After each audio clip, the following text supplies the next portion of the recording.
السلام علیکم دوستو، آج ہم بات کریں گے آدم علیہ السلام اور ان کی ہسٹری کے بارے میں۔ انبیاء کی کہانی یقیناً ہماری آج کی زندگی کے لیے ہمیشہ ایک اچھی مثال ہے، اس لیے ان کی زندگی کی مختلف حکمتوں کو سمجھنا اور سیکھنا ہمارے لیے بہت مفید ثابت ہے۔ حضرت آدم علیہ السلام ان کی بیوی بی بی حوا کے ساتھ اللہ تعالیٰ کی طرف سے زمین پر نازل ہونے والے پہلے انسان تھے۔ آدم کا تعلق ان 25 پیغمبروں میں سے ہے جن کا ذکر قرآن میں آیا ہے۔ اللہ تعالیٰ نے فرشتوں کو آدم کی تخلیق کے بارے میں بتایا کہ وہ انسان کے طور پر اللہ کے نائب بنیں گے جنہوں نے زمین کی ترقی کے لیے کام کرنا ہے۔ فرشتوں نے آدم کی تخلیق پر جو بیان دیا وہ اللہ کے فیصلے سے اختلاف کی صورت میں نہیں تھا، نہ بنی آدم کے لیے حسد کی وجہ سے تھا۔ اللہ تعالیٰ نے فرشتوں کو وہ لوگ قرار دیا ہے جو بولنے میں اس سے آگے نہیں ہوتے، یعنی وہ اللہ سے اس کی اجازت کے بغیر کچھ نہیں مانگتے۔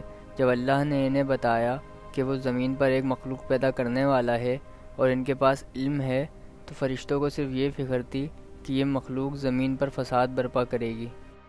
قرآن کی آیات میں اللہ تعالیٰ کے الفاظ بے شک میں وہ جانتا ہوں جو تم نہیں جانتے، یعنی میں جانتا ہوں کہ اس قسم کی مخلوق کو پیدا کرنے کا فائدہ اس کے نقصان سے زیادہ ہے جس کا تم نے ذکر کیا ہے، جس کا تمہیں علم نہیں۔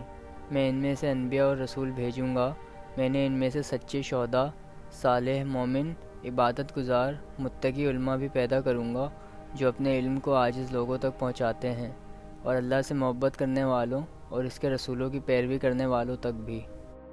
اللہ تعالیٰ نے آدم علیہ السلام کی فضیلت کو فرشتوں کے اوپر بیان کیا کیونکہ اس نے آدم کو ہر چیز کے نام سکھائے، یعنی وہ نام جو لوگ استعمال کرتے ہیں، جیسے کہ انسان، جانور، آسمان، زمین، خشکی، سمندر وغیرہ۔ دوسری اسپیسیز کے نام جو فرشتے نہیں جانتے تھے۔ یہ اس وقت ہوا جب فرشتوں نے آدم کو سجدہ کیا، اس سے علم میں آدم کی فرشتوں پر برتری ظاہر ہوئی۔ جب اللہ تعالیٰ نے فرشتوں کو آدم کا سجدہ کرنے کا حکم دیا تو اس حکم میں ابلیس بھی شامل تھا۔ تمام فرشتوں نے اللہ کے حکم کی تعمیل کی سوائے ابلیس کے، اس لیے کہ وہ آدم کو سجدہ کرنے کے لیے بھی متکبر تھا۔ اس نے کہا میں اس سے برتر ہوں، تو نے مجھے آگ سے پیدا کیا ہے اور آدم کو مٹی سے پیدا کیا ہے۔ لہٰذا ابلیس کا یہ تکبر، یہ عمل اللہ کی مخلوقات میں سے کسی کی طرف سے سرزد ہونے والی نافرمانی کا پہلا عمل تھا۔ شیطان کے تکبر اور سجدے کی نافرمانی کی وجہ سے اللہ تعالیٰ نے اسے جنت سے نکال دیا۔ شیطان نے تکبر کے ساتھ اللہ کے عذاب کو قبول کیا اور اس نے صرف اس کی خواہش کی کہ اسے قیامت تک ہمیشہ کی زندگی کا موقع دیا جائے۔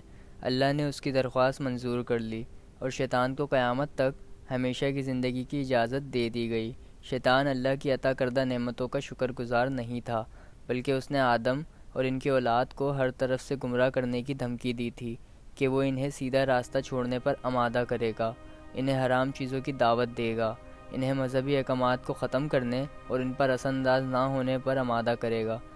فرشتوں کو آدم کے آگے سجدہ کرنے کا حکم دینے کے بعد آدم کو اللہ نے جنت میں ایک مقام دیا اور ان کے لیے بی بی حوا کو پیدا کیا۔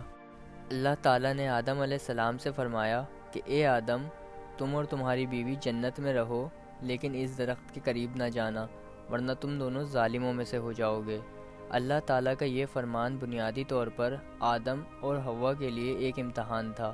یہاں مذکورہ درخت کی نوعیت کے بارے میں مختلف آرائیں ہیں۔ بعض نے کہا کہ یہ انگور، جو، کھجور، انجیر وغیرہ کا درخت تھا۔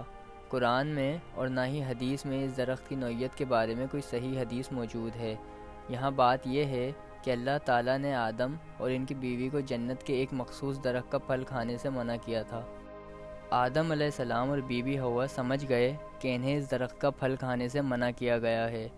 آدم علیہ السلام بہرحال انسان تھے اور انسان بھول جاتا ہے۔ شیطان نے اپنے اندر کے تمام حسد کو سمیٹ لیا اور آدم کی انسانیت سے فائدہ اٹھایا۔ وہ دن بدن ان سے سرگوشیاں کرنے لگا، کیا میں تمہیں لافانی درخت اور ابدی بادشاہی کی طرف رہنمائی کروں؟ برس بیت گئے لیکن وہ دونوں اس درخت کی سوچوں میں مگن تھے۔ پھر ایک دن انہوں نے اس درخت کا پھل کھانے کا فیصلہ کیا۔ دونوں اس درخت کے بارے میں اللہ کی تنبیہ کو بھول گئے۔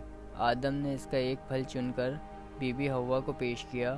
دونوں نے درخت کا وہ پھل کھایا جس سے اللہ نے ان کو منع فرمایا تھا۔ امید کرتا ہوں کہ آپ کو آج کی ویڈیو پسند آئی ہوگی، اور اگر آپ کو آج کی ویڈیو پسند آئی ہے تو پلیز لائک اور سبسکرائب کریں۔ شکریہ۔